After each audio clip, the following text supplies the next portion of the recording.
pages. So anywhere from half a page to 2 pages. Do not write more than 2 pages because they will not read what you write on the 3rd page.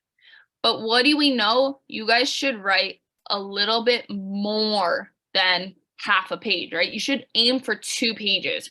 So we're going to cross that out and we're going to aim for 2 pages. Why won't they read it on the 3rd page? If you look at the instructions of the essay, it states that they will not read. So be careful. Make sure you read the directions, okay? How do you write half a page essay? I have no idea. It wouldn't be a good essay, right? And Carolina, I just want to make sure you hear me fine, right, everyone? Yes. Because I know I was a little in and out. I just want to remind you, we're going off the old Hunter essay prompts.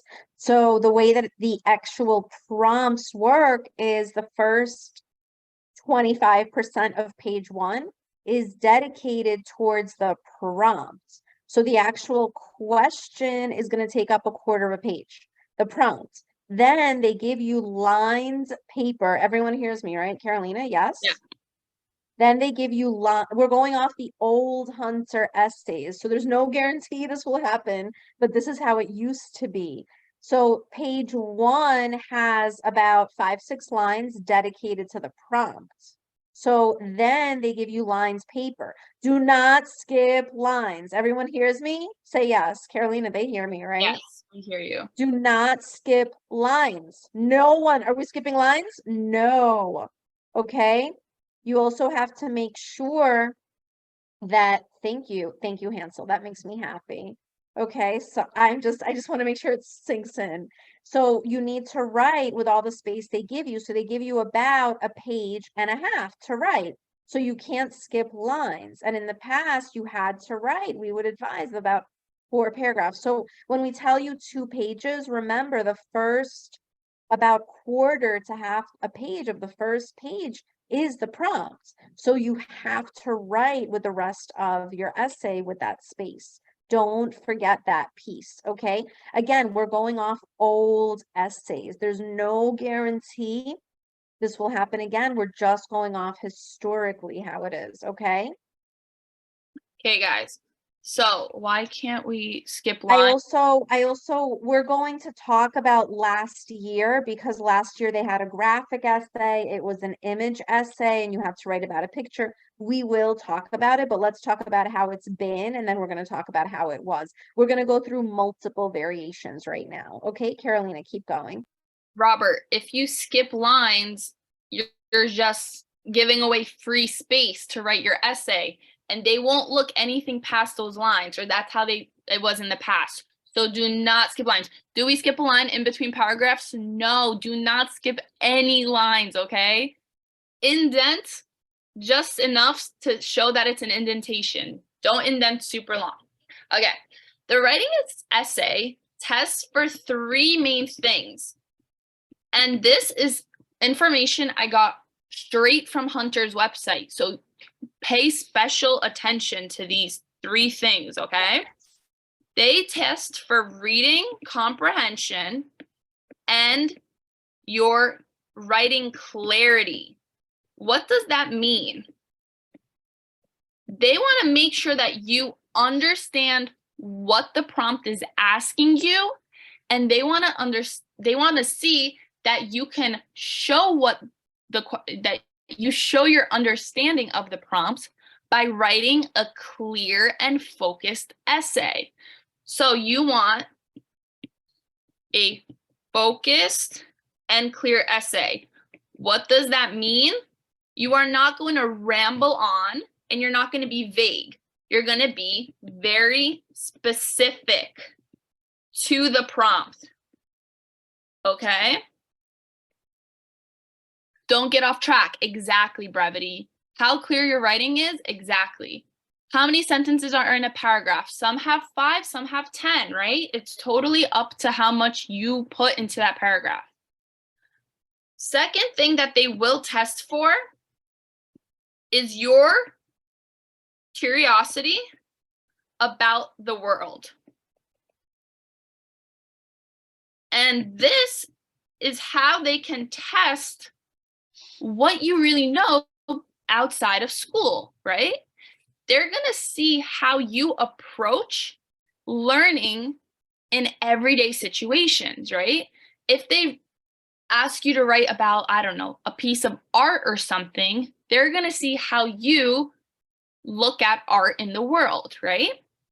And the third thing that they're going to test for is individuality and your own creativity. And I think this is one of the most important ones because who knows what you should really aim to do in the Hunter essay? You should include a lot of sensory details. Show your personality, yes. So, exactly, Angelina, you want to stand out. So, you want to write in an interesting and intriguing manner.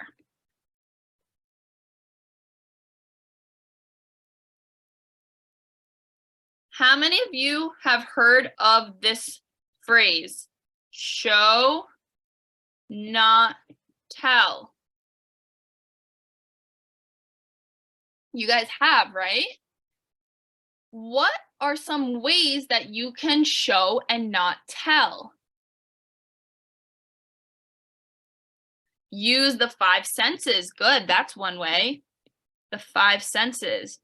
And what are the five senses for those that don't know what the five senses are?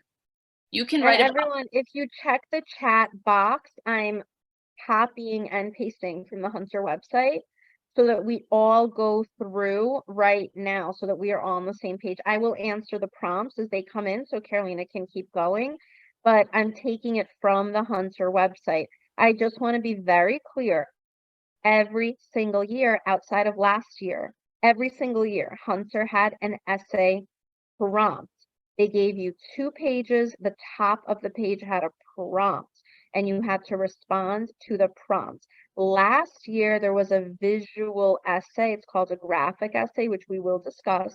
But last year was the first year it was different. So we just want to be very, very clear that every single year there was a prompt. All right. With that being said, we will put everything. I'm going to literally copy and paste straight from the website. So while Carolina's teaching, we will also be copying and pasting so that you can see exactly what the website is telling you. All right, I'm going back on mute. Okay. So one way to use vivid language and show, write in a very intriguing manner is to use the five senses. So let's review: sight, touch, sound, taste, and smell. But when you are using any of these five senses, you don't want to say something like, I saw the sky, right? This is boring.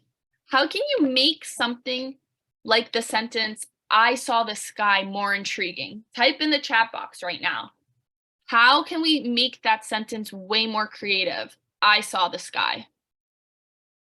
Imagery, the starry sky stared back at me. I love that. There's so much alliteration there. The sky was blue as the sea. Good. The sky was an amazing shade of cobalt blue. I saw the dazzling sky inside the burning sunlight. These are all great, guys. You're all incorporating very intriguing language so that the reader won't get bored. Okay? That's something we want to accomplish. That being said, we also want to show our personality, right? We want to show the reader that we are intriguing people, that we are very interesting people, that we aren't boring, right? Now, what if you think of yourself as boring? Well, don't think of yourself as boring, right? Because you can always come out of your shell and offer some more intriguing insight. What are some other ways that we can write vividly? We can use imagery. What's imagery, guys? Imagery is when we essentially use the five senses, right? Descriptive language. So we want to essentially draw a picture to the reader's mind. Paint an image with writing. I love that. What about figurative language? There's a lot of different figurative language that we can use, right? What are some examples of figurative language? Similes, right? Metaphors. Alliteration. Do you guys know what alliteration is? Hyperbole, good. Personification. Personification's a great one. So many. Onomatopoeia, yes, there's so many, right? So incorporate all of these figurative languages that you guys are comfortable using in your writing, and that would be great, okay? Now, when we're writing, we want to be very, very, very careful with how we organize an essay, right? So, when we're talking about organization, say we're writing a 5-paragraph essay. Okay, we're using this as an example. 5-paragraph essay. What is our first? Can I go back to the last page? Sorry. When we're writing an essay, what do we call our first paragraph? Our introduction, right? Start off with, let me change my color. Start off with our introduction. So what do we want to start our introduction off specifically? A hook, exactly. And what is the point of a hook? It quite literally is to grab the reader's attention, right? To hook the reader in, to make them say, wow, I want to keep reading. What else do we have to do in our introduction? We have to state our thesis. Good job, guys. You guys are so smart. We want to state our thesis. We want to essentially give a brief explanation to what we're going to be writing about. Thesis is claim, exactly. Now, do we want to make the introduction super duper long? Do we want to make it specific? Do we want to have specific details? No, we just want to introduce ideas, but do not go into detail. Because where do we go into detail? In our body paragraphs. Good job, Kelly. So next would be our body paragraphs. Now, if we have 3 body paragraphs, each paragraph should be about a specific topic. Now, what is it? Okay, guys, you guys gotta either take a picture or Olga will also send these later. Oh, it's fine. Let's just keep going, okay? Because I don't want to lose the time. And everyone, please also check the chat box because we are typing. As I'm speaking to you right now in real time, I'm putting a link in. This link is straight from the Hunter website. Go over this several times. All right? So let's just keep going, okay? We need to move ahead. Okay, body paragraphs. Each body paragraph needs to start with a what? This is the symbol for paragraph, guys, by the way. Each paragraph starts with a topic sentence. Good. Basically introducing us to what the entire paragraph will be about. Then we go into specific details. Okay? And we want to be, again, as specific as possible. Do not be vague, okay? And what do we finish off our essay with? A conclusion. Good job. What's important to do in a conclusion? We restate the thesis. Good. And wrap up the essay. I always like to end my essay with a statement that will really leave a mark on the reader. You want to leave the reader thinking, wow, that was a great essay. Don't end your essay with a boring sentence. kind of like a second hook, but you're not trying to hook them in again, right? You're just trying to leave a good impression on your reader. So that's what you really, really want to do. Okay. Now, the important thing about the Hunter essay is that a ghost sentence is what your school calls it. I like that. Good job. I like that. Okay. The important thing about the Hunter essay is that when you read the instructions, blah, blah, blah, this is the prompt, they will also put specific bullet points of things that your essay has to include. If your essay includes 2 of these things, but not the third, or one of them, or none of them, then your essay won't be as valuable and won't be as good as someone else's essay.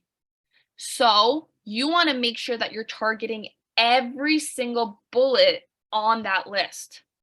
Okay? So you want to answer all parts of the question. Okay? This is super duper important. We're not going to practice writing an essay necessarily, but we are going to do techniques to help us brainstorm and put together ideas for an essay, okay? Let's also add a few things.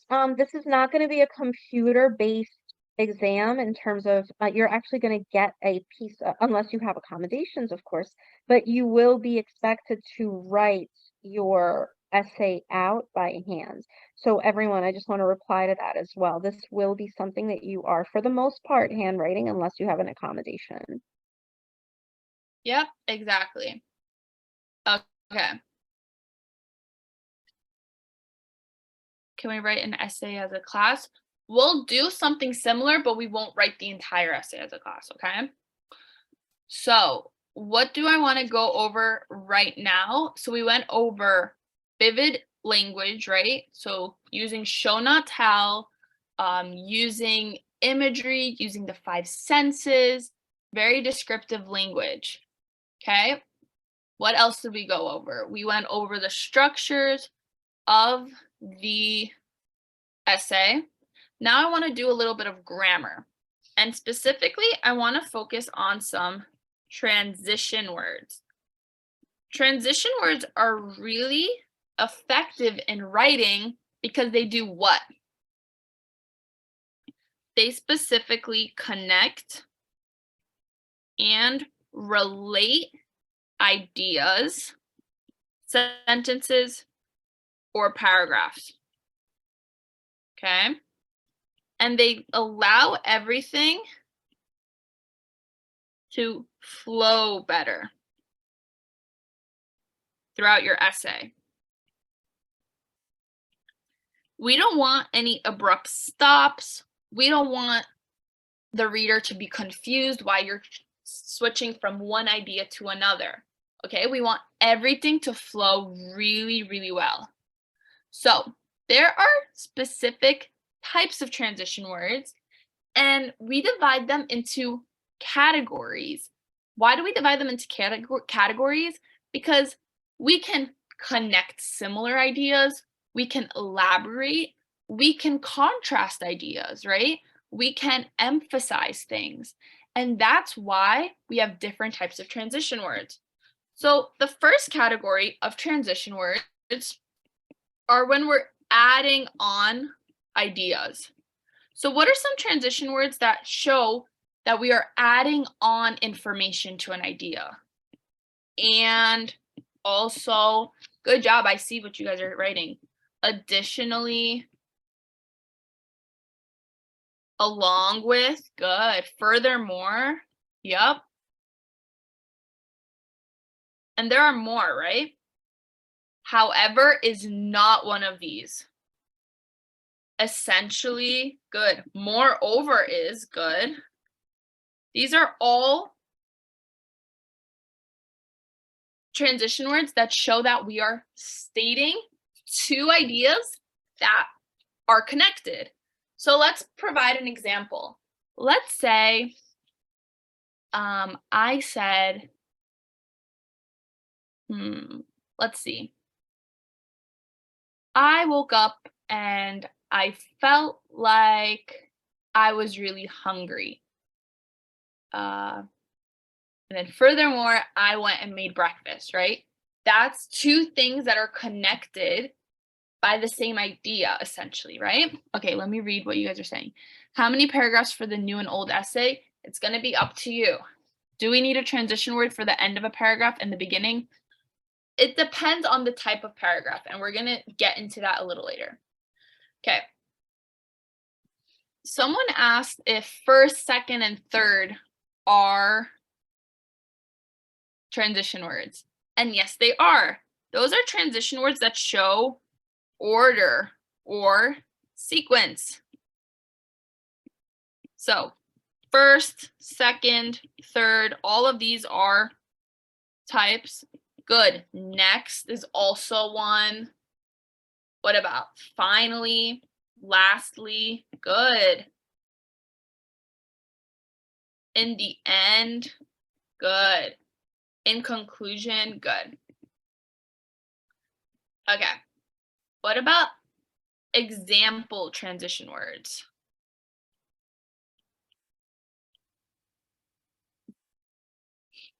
For example, good. That's an obvious one. For instance, to illustrate, right?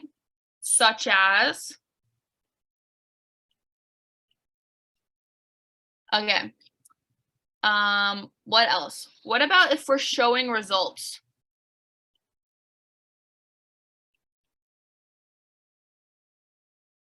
Good. Therefore, resulting in. I love this, guys. You guys are so active. As a result. In conclusion, also, right? So some of these transition words fit into multiple categories.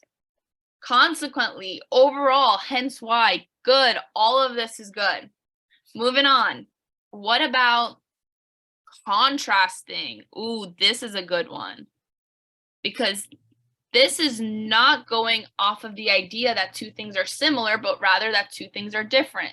Good. So in contrast. However, pay special attention to however. However, many times students use however to compare two things that are alike, but that's not grammatically correct. We should only use however when we are comparing, or rather contrasting, things that are very different. Good. What are some other ones? On the other hand. Although, yeah. What else do we see? But. Good. Or despise. Good. Despite, I mean. What else? What else do I have on my list here? Actually. What about actually? Instead of, nevertheless. Good, guys. This is all really great. Now, what about if we want to emphasize something? That was number 5, so 6. What if we want to use something for emphasis? To my point. Good. Incredibly good. Uh-oh. First and foremost. Good. Clarifying. Above all. Good.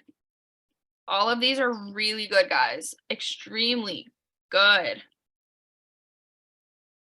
Last but not least. Good. Most importantly. Good.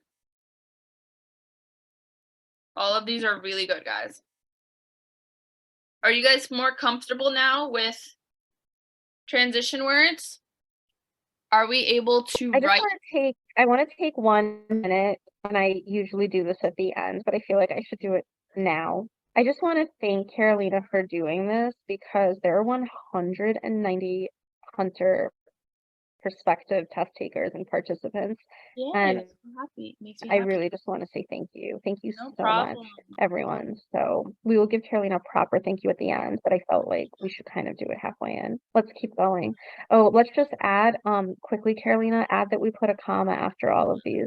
So after you put a transition, so just make sure there's a comma after, okay? Yep. which takes us into some comma rules, right? So after transition words,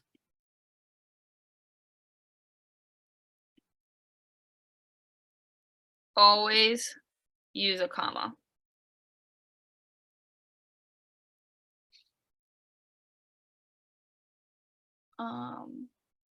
Someone also asked, can you guys write fictional essays? And someone else asked if you can lie.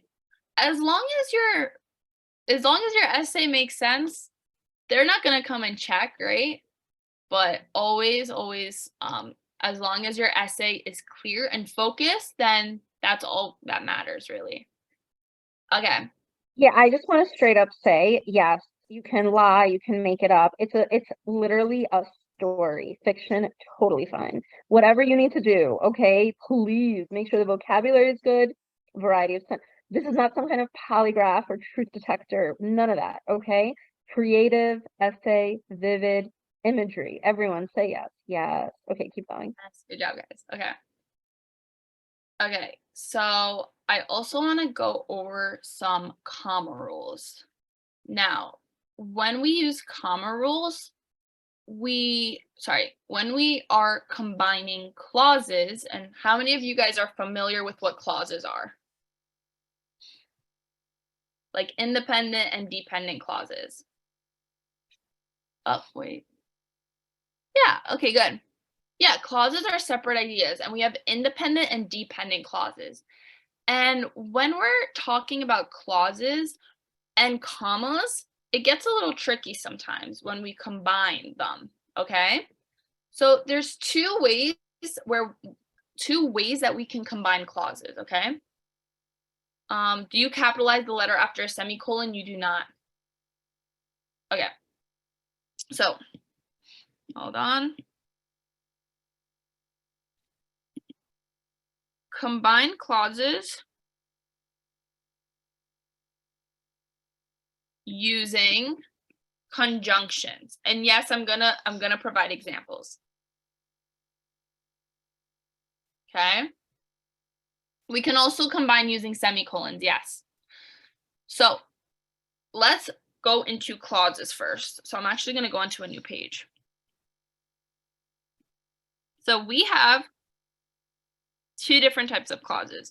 We have independent clauses, which can stand alone as individual sentences, right?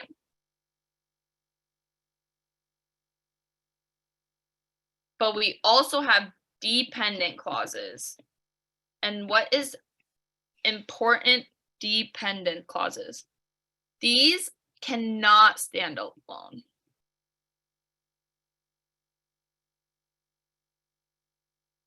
So, for example, if I wrote, John drank the water and got sick. Now look what I'm going to underline in blue. John drank the water. That's our first clause. It's an independent clause because it can stand alone as its own sentence, right? You can say, John drank the water, and that's a sentence. And is what we call a conjunction, which is used to combine clauses. Now, what do you guys notice about the second clause? Got sick. Can I say got sick as its own sentence? No. So we call this a dependent clause. It's not a complete sentence, correct? Because what do we need for a complete sentence? We need a subject. And while we do know that John is theoretically the subject here, we don't have a subject in our clause. Therefore, it is dependent. Okay? So now moving on to our different types of conjunctions. Hold on. I need to exit out. Someone keeps writing fanboys, and you are totally correct. So we have two types. The first type is what we call coordinate conjunctions. And what's special about coordinate conjunctions? They have an acronym to remember it. And that acronym is fanboys, which is an acronym for you to remember that the conjunctions for, and, nor, but, or, yet, and so are coordinate conjunctions. And then our second type are, does anyone know what the second types are? Subordinate, perfect.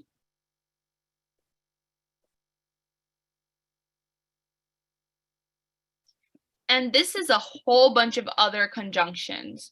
So this is like although, because, if, before, that, and so on, so on, so on. Conjunctions are used to connect clauses. I think we wrote that here. Yeah.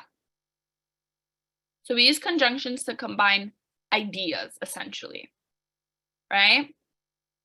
So there are specific rules. What is the difference between the conjunctions? Well, sometimes we need a comma and sometimes we don't. Okay, so I'm gonna start off with the main rules for conjunctions. Okay, we're gonna try to get this all done in 10 minutes so that we can move on to some brainstorming. Okay, so the first rule of conjunctions is when we combine two independent clauses using fanboys, so a coordinate conjunction. What do we need? We need a comma. And let me provide you with an example. John drank the dirty water,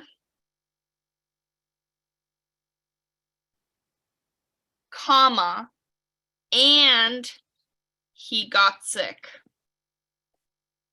Why do I need a comma here when I'm using a fanboys? My fanboys is and, right? This is my conjunction. This is, let me use a different color. This is my first independent clause, right? Because can you say John drank the dirty water and is that a complete sentence? Yes, it is, right? John drank the dirty water. That's a complete sentence. What about he got sick?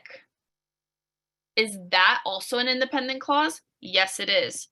So because we're combining two independent clauses here, using a fanboys, and is a fanboys, then we need a comma.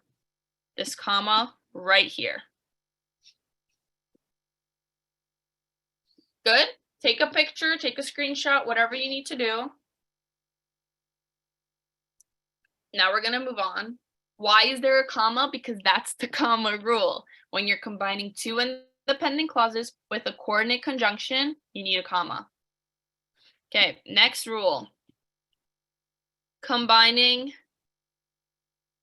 oh, that I totally just spelled wrong. Combining an independent clause and a dependent clause using fanboys. Tell me, do you guys think we need a comma? No comma, good.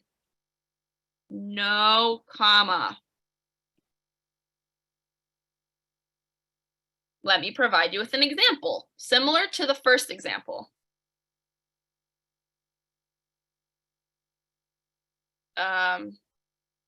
John drank the dirty water,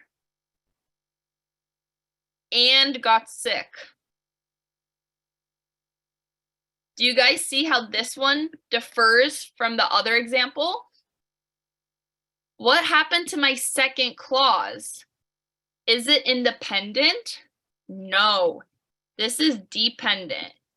It relies on the other clause, right? So while John drank the dirty water is still independent, got sick is dependent.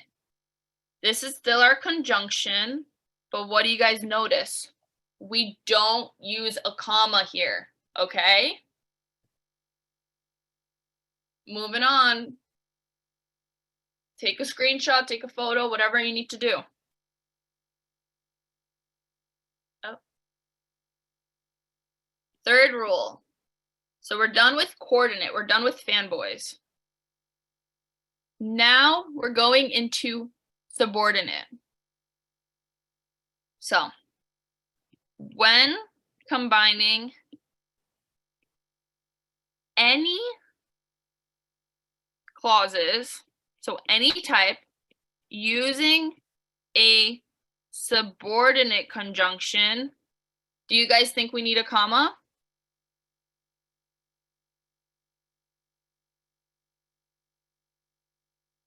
Muhammad says yes. Sometimes. Good. Okay, so it's mixed, right? No comma.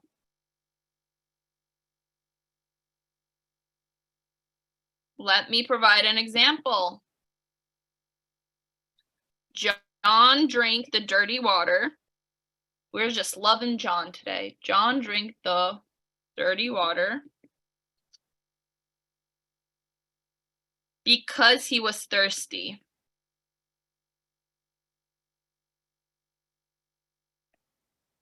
John is loved. Yes, he is. Okay, whoever John is. Do you see our subordinate conjunction? It's right there.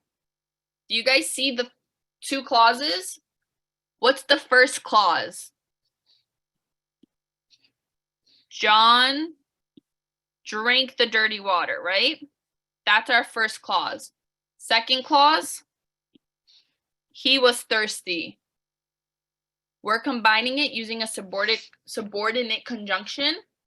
So no comma, okay? This is something, Amina, you are getting at what I'm going at next. So this is when we use a conjunction to combine, so in the middle. But, dun, dun, dun, if the first clause starts with a subordinate conjunction, then we do need a comma. And we're going to provide an example. Back to John we go. Because he was thirsty, comma, John drank the dirty water.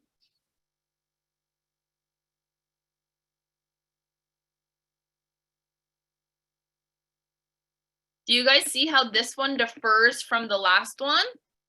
Because we're starting our clause with our conjunction. So it is a little bit different. Okay? So, hold on. So will you lose points if you mess up on the grammar? The most important thing is the focus and clear writing that you will provide.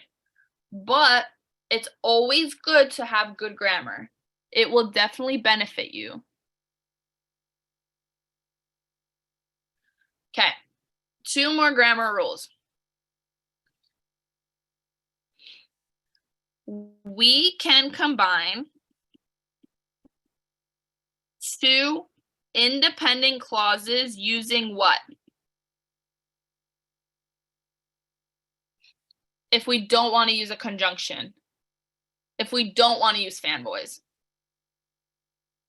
Not a comma, a semicolon. Good job, Onya Madam. Sorry, I cannot pronounce her name. Independent clauses using a semicolon. So a semicolon looks like a comma, but it's not a comma, right? It has a little dot and then its little tail. So back to our example. John drank the dirty water.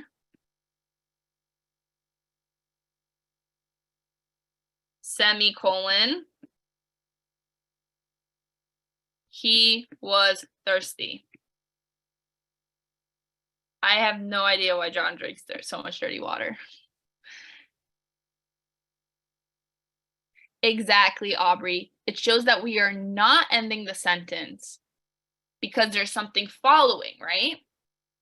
Keep in mind, guys, the first letter after the semicolon tends to be a lowercase letter unless it's a proper noun. Okay? Exactly. There's no conjunction or comma, just the semicolon.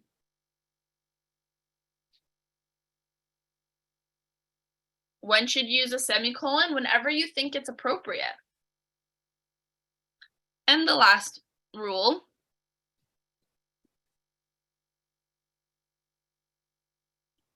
We can combine an independent clause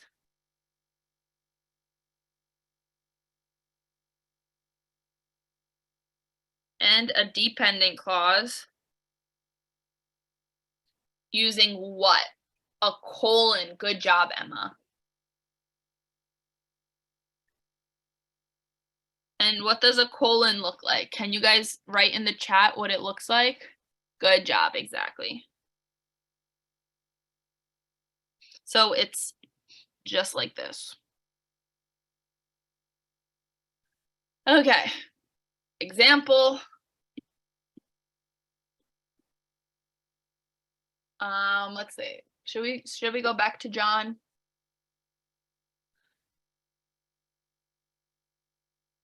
I know why John is feeling sick. Colon. The dirty water. Right? Colons are often used to introduce an idea, but an idea that is just that. It's an idea. It's not a full-on sentence. Is it better to use a complex word and misspell it or, oh gosh, wait. Hold on. Someone just sent, Leah, be careful. You just sent a whole block of nothing.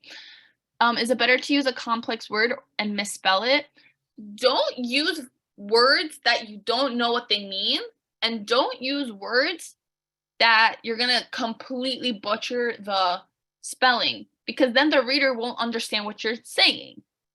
Say you want to write the word natural, right? But say you spell it like this, that's still readable, right? But don't spell something like, I don't know, what's a hard word to spell? Onomatopoeias, yeah. And if you don't know how to spell it, don't try to spell it. When does this end? This ends at 9 p.m. Photosynthesis, although Mohammed, you spelled it correctly. Good job. Okay, supercalifragilistic. Yeah, that one is hard. Okay. Moving on, we're going to move away from grammar now, and we're going to brainstorm a little bit together. Okay?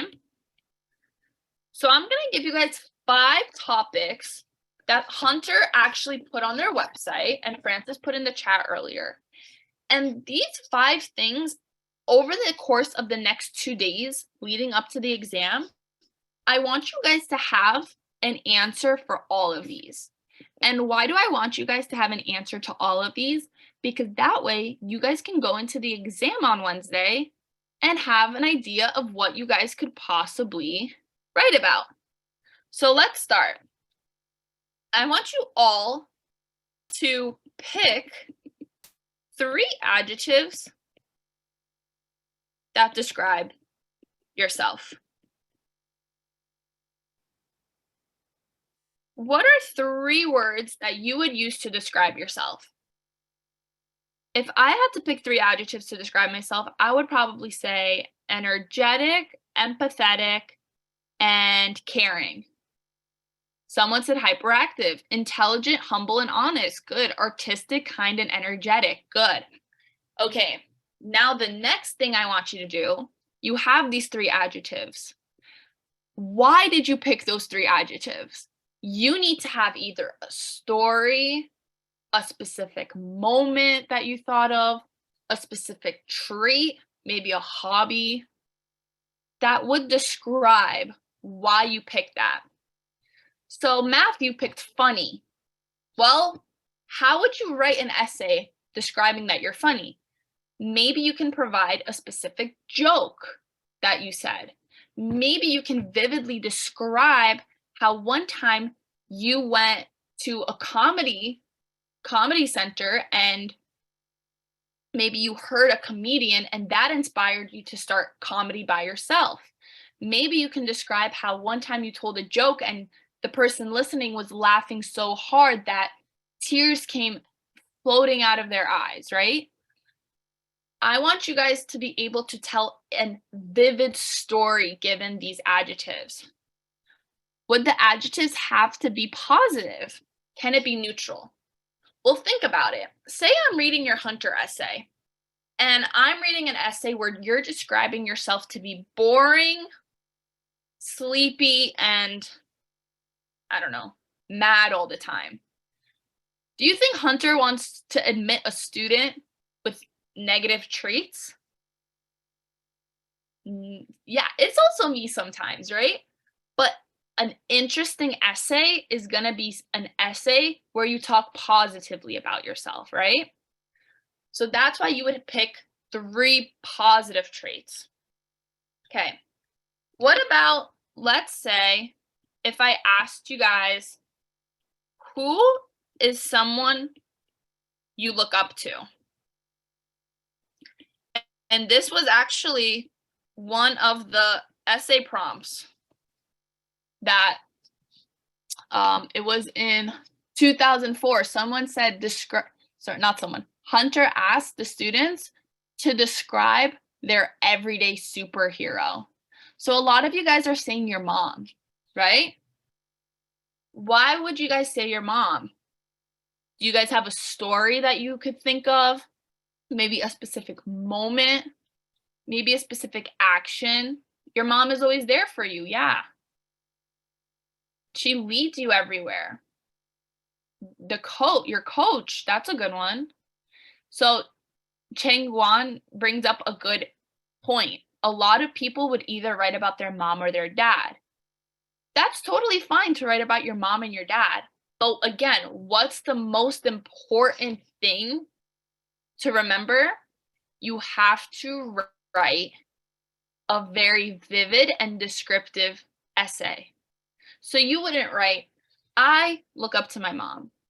My mom makes me breakfast in the morning and she packs my lunch for school, and I don't know, she raised me. Well, a lot of people would be in the same situation, right? So maybe pick a specific story that you would have with your mom and elaborate on that, right? I would maybe describe a moment where my mom went out of her way to ensure that, I was doing really well in my school and in my after school activities, right? I could maybe describe how she was there to pick me up from school every single day and drive me to swimming practice. But I can make that into a story, right? what is the minimum amount of paragraphs for the old essay? There's no minimum amount, but always try to have at least 5 paragraphs. Okay. A lot of people would maybe pick someone that inspired their career choice in life, right? So, do you guys know what you might want to be when you guys grow up? Right? An actress, a doctor, an anesthesiologist, wow, a scientist. So, if you guys had to write about someone that maybe inspired you to pick these career choices, would you know who to pick? Think about these things over the next few days. If you wrote an essay on that, then you would have been prepared already, right? What about, this is really important. What is a hobby you spend a lot of time doing? Basically, Hunter would want to know that you guys do things outside of school. Not that you guys are studying all the time and going to school. Singing, awesome.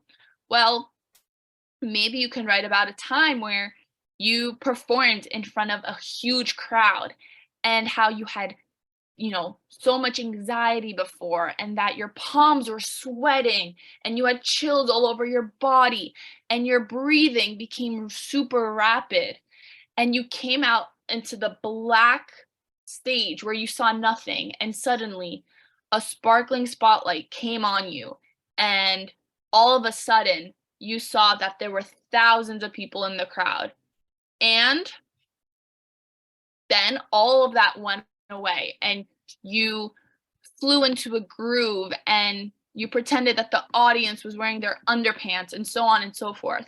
Do you guys see what I'm doing here? I'm taking a simple hobby such as singing and I'm elaborating it, but I'm including vivid details to explain it. Can you talk about a club you're in? Of course you can. Can you make edits for fun and post them on social media? Well, one way you can incorporate that is to maybe incorporate some educational posts and how you're alerting people online about, what's going on in the world. Or maybe you can just also elaborate on how that's an artistic ability of yours and a creative outlet. Dancing, good. YouTube channel, that's awesome. Okay. One more that I'm going to have you guys think about, and then we'll move on a little bit. What about look around where you are right now? How would you describe your current surroundings? Dark, messy, inviting. I like that. Bedroom, comfortable. Okay. Friendly, elegant. Stable, safe, and comfy. I like those. Cozy, decent, unassuming, welcoming. Good. Okay, good. You guys are very, very good on the vivid descriptions. Okay. Perfect. So what we're going to do now in the 20 so remaining minutes is we're going to draft an essay together. Okay? We're not going to write an essay together, but we're going to draft an essay. And I am going to pick a prompt right now.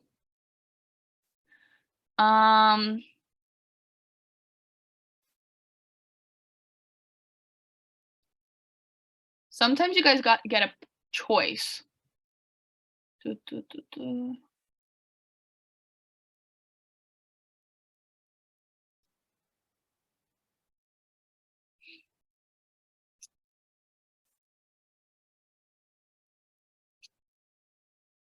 Sorry, I'm just looking at them right now. Describe a time. Let's do this one. Describe a time when you entered an unfamiliar situation or environment, and how did you respond to being somewhere different? What did you learn from being in the new place? Okay, so I'm going to put it in the chat.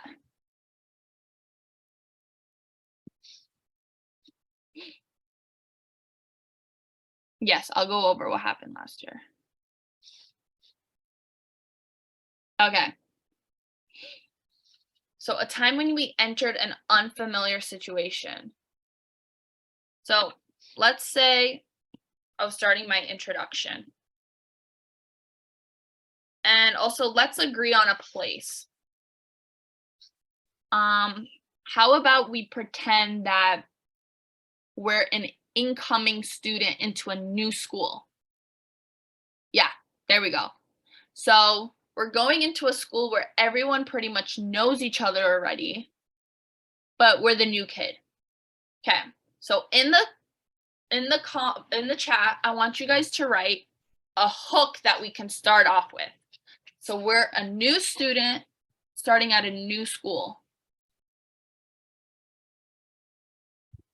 What could a hook be? I feel like an alien. I like that.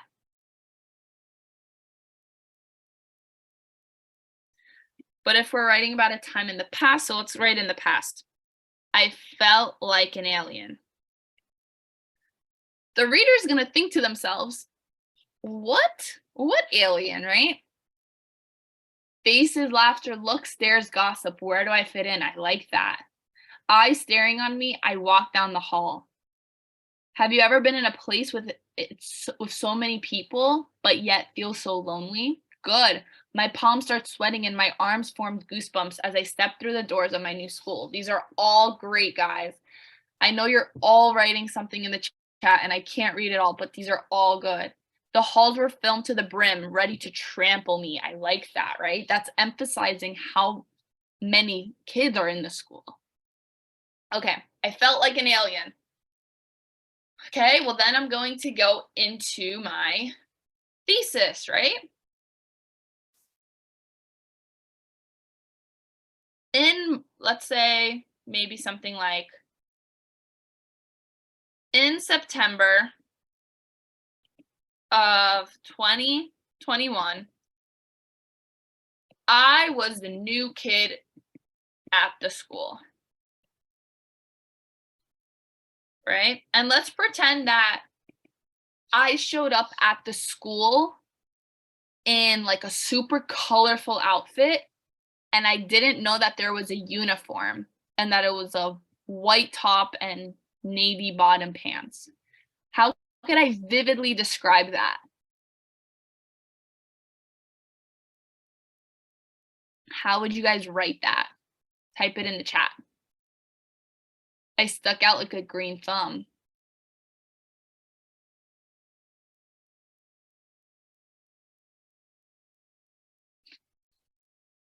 I was easily picked out in the crowd, and not because I was new, right? I was a fish out of the water. I stood out amongst the crowd like a penguin against pigeons. I like that. And then maybe I would write something like, in a sea of white polos and navy blue khakis, I looked like the rainbow just threw up on me, right? Something like that. Okay. I was beginning my first day of 7th grade at PSIS 101, and my head was rolling around town. I was super duper anxious for my first day, being that all the kids were already best friends for the past 7 years, right? And going on and going on and going on into the idea that we were the new kid. Okay, then I would have my 3 body paragraphs. I always like to aim for 3 body paragraphs. So remember, what did the prompt ask us to do? Hold on, I have to go back to the prompt. How did you respond to being somewhere new? Well, that's what we can do in body 1. Describe how we fit in. Good. We can talk about how we made friends, right? at lunchtime, I decided to sit down with a group of kids and I asked them for their names and maybe what they like to do in their free time and so on and so forth, right? How would it portray yourself? Because you're showing what actions you took to get to this place, right? Maybe we could also describe how we took our soccer skills and go and join the soccer club, soccer team. Okay? Body 2 would address the second bullet point that Hunter gave for us, which is, hold on, what did we learn about being in a new place? Well, I can say that being the new kid is not so scary, right? Or I can also say something along the lines of being an extroverted individual helped me. Being an extra, sorry, I lost my train of thought. Being an individual that feels very comfortable meeting new people helped me a lot, right? Good, chasing new opportunities. And then we would have a third third body, and then we would finish up our conclusion by wrapping it all up, okay? So do you guys see how we kind of focus a lot on vivid description, vivid language, all of that? Yeah? Okay. Now we're going to talk about the visual essay from last year. Let me see if I can find the prompt online exactly. Carolina, can you just give some general tips should they get a visual essay? I just want to add a couple of minutes to some stress reduction techniques, which I think everyone can use, including me. All right, so let's just go through just visual essay tips should they have to talk about pictures, okay? And just note the visual essay last year, oh my God, me too, Hansel. Like, tell me, seriously, I totally need some stress reduction tips. You guys are not going to believe this. I actually went to Yale University with 50 students and parents. So I've had a very long day. This is a long week. You realize this, right? I've had a long week. All right. So I just want to remind you guys, we will do a few minutes of stress reduction. With that being said, Carolina, can you just I just want to remind you, last year was different. It was a visual essay. It was a visual essay and it's called a graphic essay. So they give you like an excerpt from a book and they give you pictures and you kind of have to talk about it. And then you have to write an essay based on pictures. So this is why we're doing that stress reduction at the end of this webinar, because this is a very difficult type of writing that you're going to have to do. Also, you didn't have to do the full 4-paragraph essay. It was more of like a 2-paragraph. So last year was really like something that was a surprise. With that being said, can you just go over some different tips, okay? Yeah, okay. So as Francis mentioned, there was an excerpt. And you guys know what an excerpt is, right? An excerpt is a piece of writing from a larger text. And then it was accompanied by multiple photographs coming from the book. And the prompt was to essentially talk about the immigration journey and its hardships. So I cannot provide you an example of a picture, but it could quite literally be anything, right? So in the case of this, maybe it was an image of, people aboard on a boat journeying from Europe to America, right? Or maybe it was a picture of the tenements, right?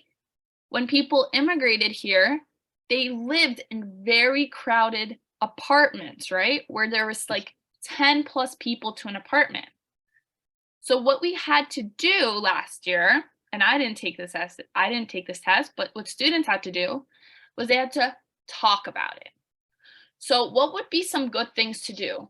Well, you can take information from both the excerpt, so from both the writing and the photos, right? Good, Angelina. A quote would be great, right? You don't want to pick a super long quote because that would take up a lot of space.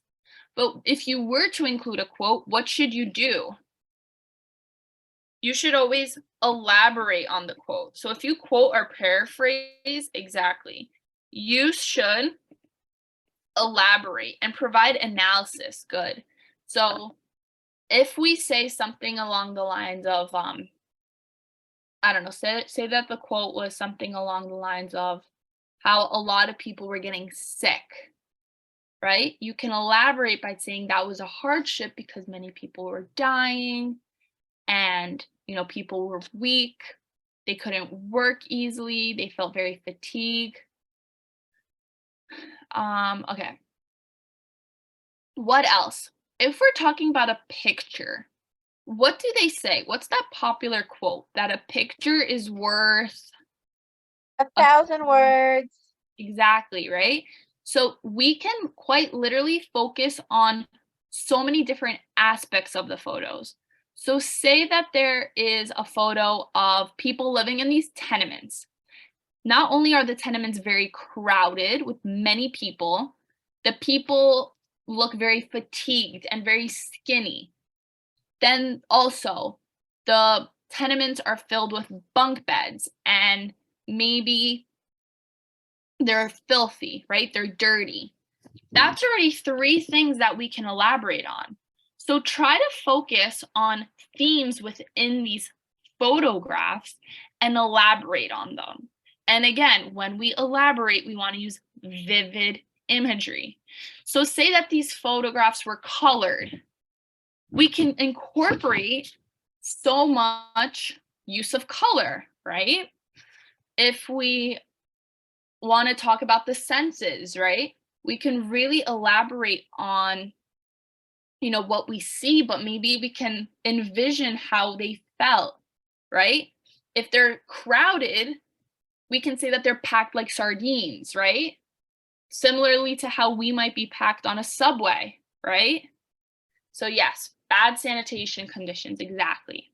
Do you guys have any specific questions? Can we talk about how the color shows how the image is depicted in a positive or negative light? Yes, Amina, if you are familiar with those things, I would 100% incorporate that because that also goes to show your character, you as a person, right? We can see that you are familiar with photographs. You're familiar with this type. So you're showing off a strength of yours. Will the notes be sent to you guys? We'll figure something out, but this is being recorded and it will be posted. Yeah, this is being recorded. I'd want to do stress reduction for a couple of minutes. I think we can all learn from it. So this is definitely meant to be that we're doing stress reduction. I just want to share with you, Carolina, can you just remind everyone, no matter what, you need to write your essay. No matter what happens, you must write your essay. You must perform on this essay. So Carolina, can you just remind everyone that no matter what the topic is, no matter whether it's a picture, an image, an object, a frisbee, a car, anything, you must write your essay. So can you please share that? And then we're going to shift gears to some stress reduction. It does, if you don't get it, you fake it till you make it, guys. All right. You just write anything. You must write the essay. Carolina, please elaborate. So guys, the number one thing is we never leave anything blank, right? So that includes the essay, that includes the reading section, that includes the math section. Don't leave anything blank. If we have to make a prediction, make an educated guess, okay?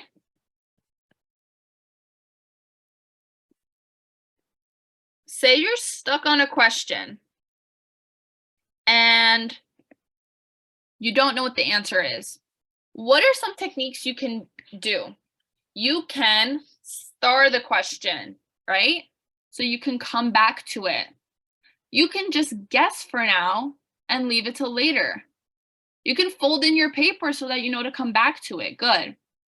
But at the end of the day, don't leave anything blank. Who knows? Maybe you'll get it right just by guessing, right? So always, always, always answer the question. At the end of the test, say this is your bubble sheet, right? What should you do? Make sure that every single question is bubbled in. Exactly. You have a 20% chance because there's 5 options, right? Yes. Don't Make sure forget, bubble everything's every bubbled in. question. Everyone say yes. I want to see nods. Yes, I will bubble every single answer. I will guess if I don't know. Say yes. Yes. What's another thing you should kind of be aware of? Time.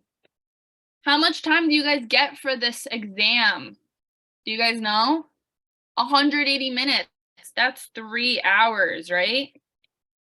But that's for a whole reading section, a whole essay, and a whole math section, right? So I personally like to always start off with my strengths. Maybe you guys are the opposite. Maybe you think that you should start off with your weakness first, and then you'll finish your strength much faster. So try to go into the exam with a game plan. Am I going to start with the reading section? Am I going to start with the math? Am I going to start with the essay? You can do it in any order you want. Okay. What about difficult questions? Should we spend time on it? If it's really stressing ourselves out, skip it. Yeah.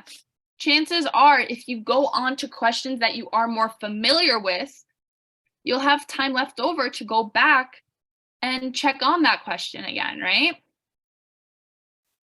Okay. What about, let's see. Helena, let's go give everyone, oh, first of all, I want to give everyone a moment I just want to let you know, Carolina, you've done such an amazing job for 2 days straight. So I just want to say that you are a rock star. Amazing. And you deserve every single honor. So that is amazing, incredible, A+. Thank you. We also are going to do a couple of Carolina's still going. Carolina, when did you stop? All right, it's almost 9 o'clock. So Diane, are you able to unmute yourself? Yes, I'm here.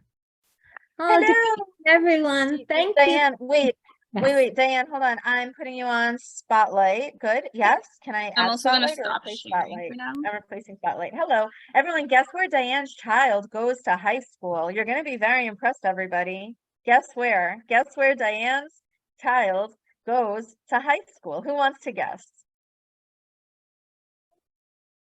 Hunter. Guess where Diane's child prepped to go to high school? Guess. Kweller. I just want to remind you, Hunter's not the end goal. We just got very lucky. We did a lot of tutoring and prep and it works. Hunter is not the end goal. Learning is the end goal. Capiche? But with that being said, Diane, we're so happy.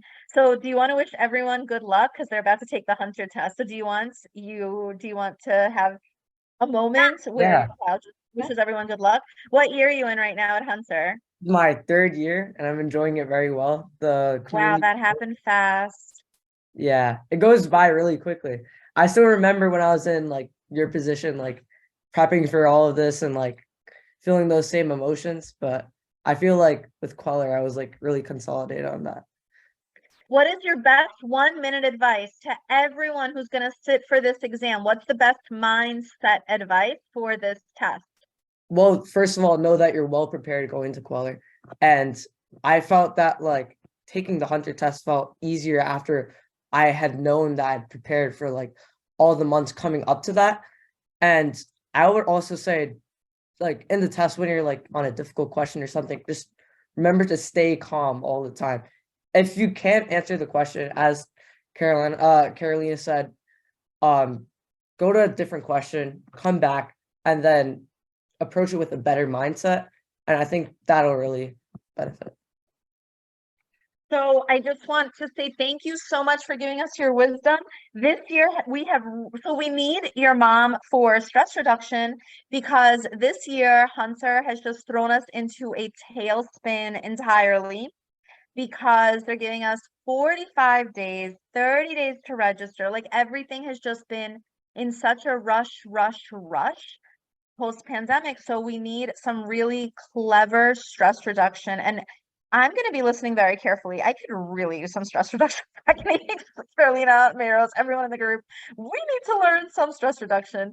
So especially with the dynamic of the test being so different this year. So without further ado, Dan, give us the best advice and the advice you gave your own child preparing for the Hunter test and sitting for the Hunter test. We are ready to listen to you intently for the next few minutes. Go ahead. Absolutely. Thank you, Francis. Oh my God, it's so amazing to be talking to all of you. But besides myself, also, Francis, on this call, I brought a special guest. So he will conclude the stress reduction and take the kids through a process, a very short process that they could use. But know that you all have come a very, very long way. You're here now. You're like a day away from your test. This is your time. You have it all inside of you already. Everything that you ever learned from Kweller, all your preparation, it's already inside of you. You have to trust yourself. Trust is a very, very, very important aspect to this. You have to know that there's nothing else you can learn. It's all there already. And once you start to trust yourself and believe in yourself, you have to literally learn how to really in the next 2 days, even tonight we'll show you the technique, just breathe. Breath plays a very, very big role. And breath is not only just breathing. How do you breathe? A lot of us, we don't breathe from our diaphragm, we breathe from our chest. And we only get a certain amount of oxygen within our body to take us through whatever that we are doing. So do you guys know diaphragmatic breathing?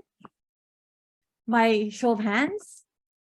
No, I only know the high stress breathing. We'd like to learn low stress. Okay. I actually have no idea how to breathe without stress. So Let's learn. The best way to breathe is from your diaphragm. And how do you do that is most of us when we're breathing, breathe like we all are breathing right now. Where do you feel the breath? We feel it mostly from our chest, especially when we're in high tense stress situation or taking an exam. You're just breathing and you can feel you're breathing from your from your chest. But when you're conscious of your breathing, when you take a deep breath in, your diaphragm extends out. And how do you know it's extending out? You can actually feel your stomach, your belly actually going out, pushing out. It's like bloating out. And when you breathe, when you're exhaling, it goes all the way back in. So basically, you're taking as much breath into your cells, into your entire body. And then you're releasing it and you're having all that stress go out with it. So let's just do one practice, because when we're going to do a small, quick meditation with you, you're going to feel the difference in your breathing. So all of you just take a second and put your hand on your stomach and take a deep breath in. Remember, your stomach needs to extend out. So breathe in. Okay, what are we doing? We're touching our stomach. Ready? Go. So when you're breathing in, do you feel the extension of your stomach, your belly? You're filling your belly with all that air. And then breathe out. And then you're pulling back to all the way to your navel. And it's supposed to be all the way back. Do you feel that? Do you feel that relief? Do it one more time. A deep breath in. And you're extending your stomach all the way out. And exhale. And it's contracting all the way in. Do you guys feel the difference? Can you feel that? So anytime you're in a high tense stress, this is the best way to breathe. Your biggest thing that you could do is be conscious of your breath and come back into your center. And the two other things, and we're going to take you through the process. The second thing is gratitude.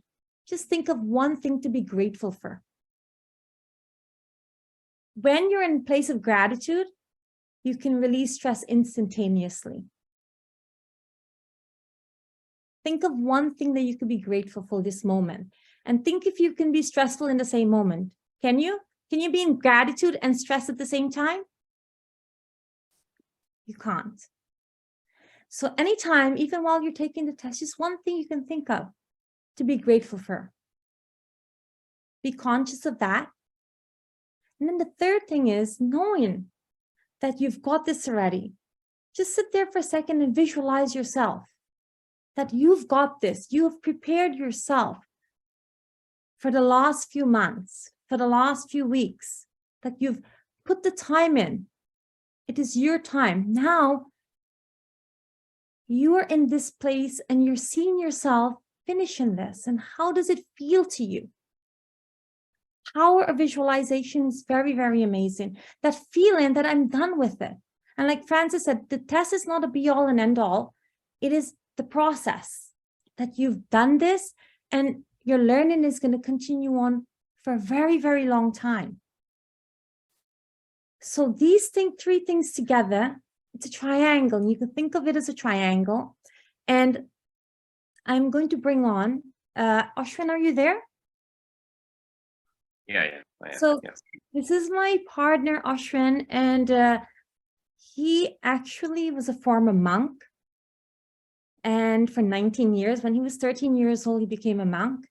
He's traveled many, many countries, just helping people to actually release stress, get out of conflict. Everything that we have inside of our mind is a conflict that we create, and how to be in the power of now, how to be in the present moment.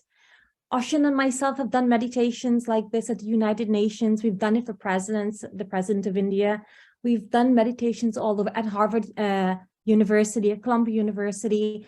So these practices work, and he will take you through this beautiful process that it's going to be a very short process. But if you do this tomorrow night as well, and even the morning before you go to your test, and just being conscious of your breath, feeling gratitude, and knowing that you've got it. This is the wisdom that you have already within yourself. So Ashwin, can you please take them through? And Thank you. Ashwin's on co-host right now. Wait, Ashwin, where are you now? I'm in India right now. Thank you, Francis. Oh my Nice. gosh, everyone, Kweller Prep is having an international moment. I just want you to know how cool that is. Okay, ready? All right, let's go. Ready? So we're going to spend a couple of minutes and then we're going to close up the webinar. So are we okay? In about 5-6 minutes, we're going to wind down the webinar. Okay. I just want to begin and we're going through this. Ready? Go. Thank you. Thank you. Good evening, everyone. And it's wonderful to meditate with all of you 7,300 miles away. And this practice has worked for me for the last 30 years, and it's going to work for all of you. It's going to be very simple, and I'm going to just walk you through. If it is possible for all of you to just take a very comfortable position, wherever you are, if you can just feel as easy and as comfortable as possible. And slowly first, so we're going to walk through 4 steps. We're going to repeat the same step that Diane had just mentioned, which is the diaphragmatic breathing. The first one, but if you can do it eyes closed, that'll be very helpful. So just please, wherever you are, try to close your eyes for a couple of minutes, and then just feel that breathing in and breathing out for 2 times.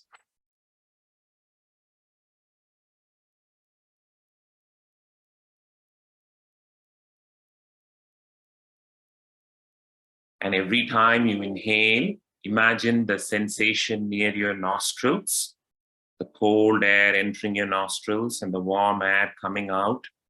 And imagine as you're inhaling in 3 things. You're inhaling, it's called the 3 C's. You're inhaling calm, clarity, compassion. You're inhaling all the calm in you. You're inhaling all the clarity in you and all the compassion for yourself and for the people around you. And every time you exhale, You're exhaling out all the conflict in your mind. If at all there is any conflict is just leaving you. Inhale the calm, clarity, compassion. Exhale out the conflict.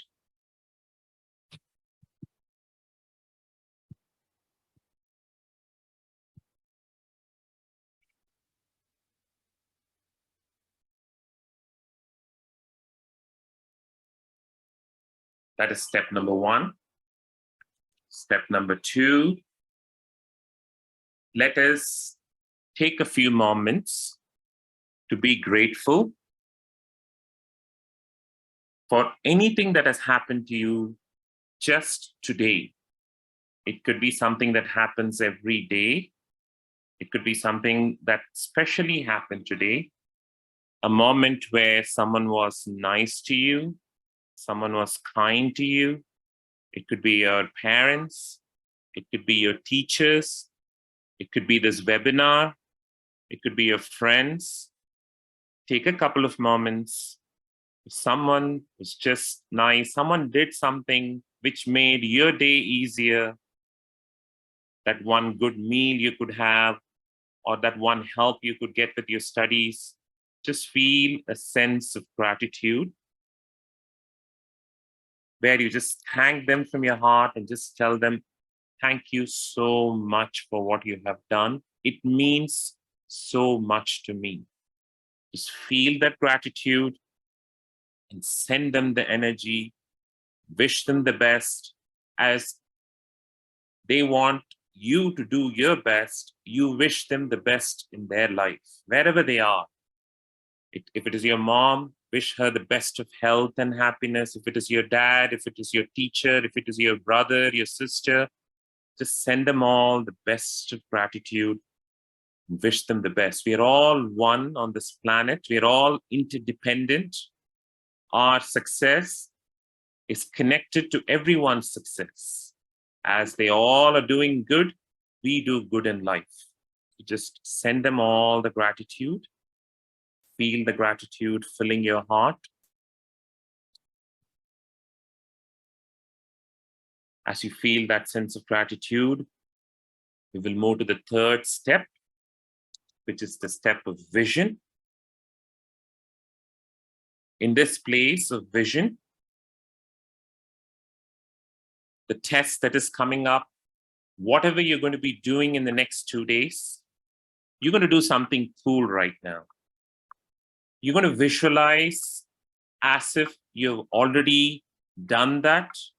You have done that fantastic. You have done that in the most glorious manner, and you've come out flying colors on the other side, successful. Imagine how happy you would feel if you have done it, and you have done it in flying colors. You've been absolutely successful. The feeling of that joy, the feeling of that fulfillment, that excitement, you will feel it right now as if it has already happened. When you feel it as if it has already happened, you are signaling to the universe, this is what I want. And the universe finds it easy to make it happen for you. Feel as if you're already succeeding. You have done this fantastic, and you are so happy. This went great. I'm already on the other side. I am thrilled. I am happy. I am grateful. This has already happened. I have done it. That's step number 1. Step number 2 is gratitude, and step number 3 is vision. In that place of breathing in calm, clarity, and compassion, being in a place of gratitude and a sense of vision, visualization where this has already happened, you have done it. We will now move to the last step, which I call as anchor. Remember this moment. Remember this exact very moment where all of us are together. You're breathing in and breathing out. You're filled with gratitude. You have already done it. You see it in your eyes that you have done it and you have succeeded. Take in this moment. And as you take in this moment, all of you, I want you all to do this. Just bring both your hands in front of your eyes. You're going to use these two hands. You're going to use this palm. You're going to use this to type. You're going to use this to write. Just look at both your palm. Please do this with me. Look at your palm. These wonderful hands, this palm has helped you so much day in and day out to write, to type, to memorize. You're going to look at it in this beautiful moment. You're going to thank your palm, and you're going to remember every time you look at your palm, you look at your fingers. This is your anchor to success. This is your golden tool to success. So every time you look at your hands from now on, this is your tool to success.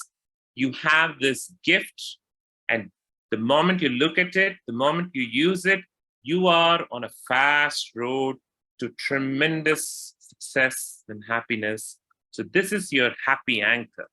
Your happy anchor is the palm of your hand.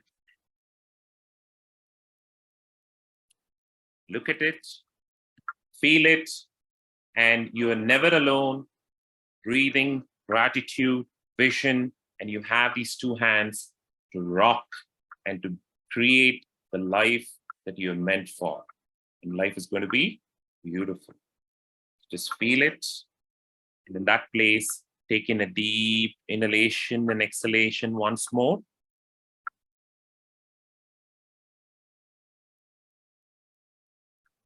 And you're all set. Thank you.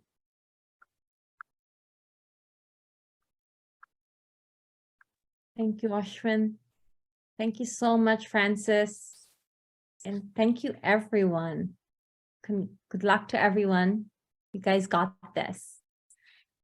Thank you so much for doing this from India. I'm so honored. I really just want to take a moment to give you a huge thank you. Can everyone please type thank you into the chat, because we are so lucky. I'm going to open the chat up, okay?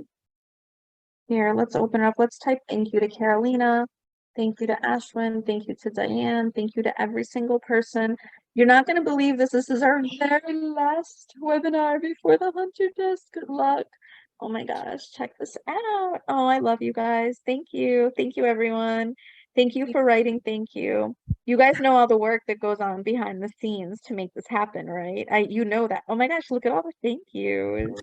We love you guys. We do. We don't get to see you in person, but we are just so grateful. This is making me so emotional. This was a really, really hard past set of 45 days, 30 barely. Good luck, everyone. Thank you. Good luck, good luck, good luck, good luck to everyone. Oh, that's so nice. Thank you, everyone. Thank you, thank you, thank you. Good luck to everybody. Okay. Good luck. You are amazing. Carolina, thank you. Carolina, give everyone you want to give them their final words. Wow, look at all these thank yous. Oh my gosh. Oh, you guys make all my stress worth it. You look at how adorable you are. We love you. Look at this. Wow. Oh my gosh, this is my favorite part of the entire webinar. Look at how amazing this is.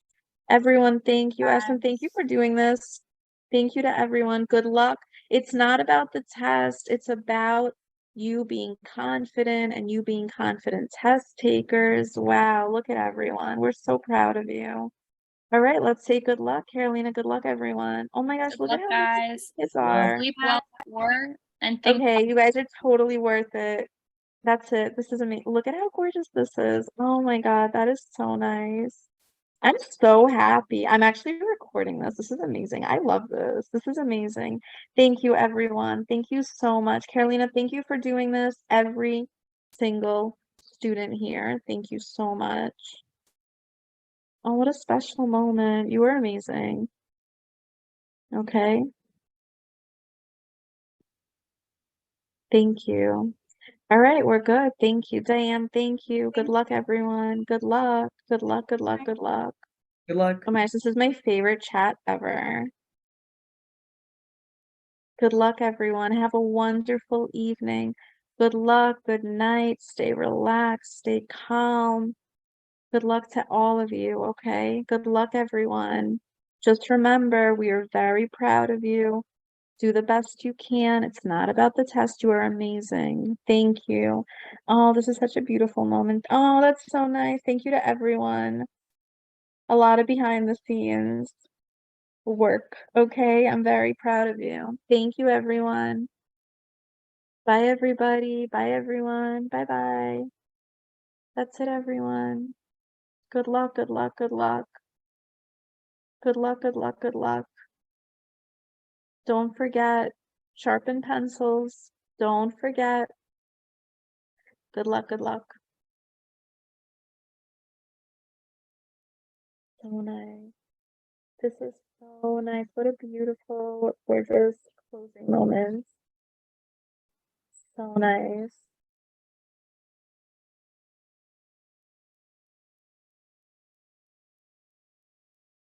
That is so nice. Good luck, everyone. Thank you, thank you, thank you, thank you. Good luck, everybody. We made it.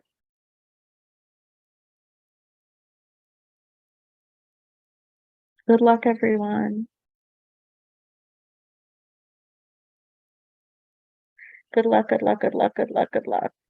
Don't forget, sharpen pencils.